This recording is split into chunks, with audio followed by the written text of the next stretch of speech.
All right, today I'm here to talk about changing out the fork springs on the 2024 forks for basically most of the KTM models except for the XACT. So these are going to be for the XCW, the XCs. These should all really be the same fork as far as changing the springs out. This is the 2024 300 XCW Hard Enduro edition we're looking at today. Gonna kind of go over tools you guys need today. You're gonna need a 10 millimeter ratchet to remove the brake caliper, or remove the brake caliper itself. Loosen up the triple clamps. You're gonna need the 6-way head cap screw or a wrench big enough to remove the head cap of the forks. You're gonna need a T15 torque screwdriver and a 17 millimeter open end wrench to remove the axle. Let's see what else you need, and then a 22 millimeter socket. So got all that stuff out. So for removing the forks, you guys can just refer to your manual. You should know how to do that if you're going to dive on into this. First thing you do, this is all together. This center cartridge is in. Put your 6-way tool on before you bust it loose from the bike. Put your 6-way tool on. Bust this loose before you remove it from the triple clamp. Makes your life a lot easier unless you have a clamp holder. I just didn't want to mark up these new forks. And then, so after you do that, whole center cartridge will still be in this guy. Basically, you get that out, loosen up your 6-way. Then you can go ahead and slide it down. Slide it right down off the threads a little bit. And then you can go ahead and drain the oil out into an oil reservoir. This can be kind of messy. I give it a few minutes to drain. Seems to work pretty good if you just let it sit for a minute. If you have a vice clamp and a rag or something, that's a good way to set up so it can sit and drain. This spring comes assembled on here. I just already had taken this apart, so the spring will be on here.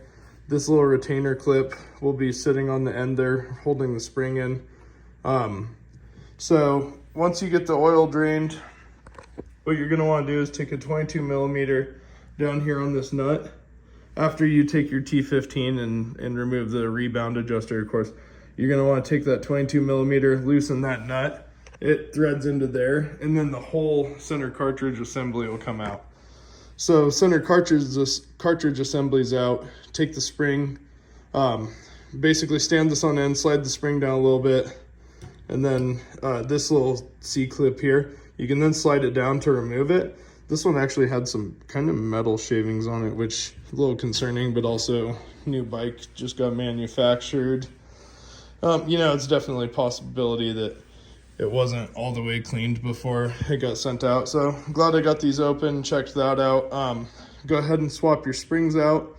So take your new spring, reassemble, put it back in. I'm gonna go over the torque specs and the fork fluid mounts real quick here, just so you have those tech specs. All right, guys, here's the insight. So if you go to your manual, down here in section 12, page 64, this will line out all the torque specs you guys need here. So the top triple clamp, there's two different things here. This is if you have milled or if you have a forged triple clamp. I believe the Hard Enduro is the milled triple clamp instead of the forged. So here's these values here, 20 Newton meters, 15 Newton meters, 17 and 12. All that stuff's there for your torque specs.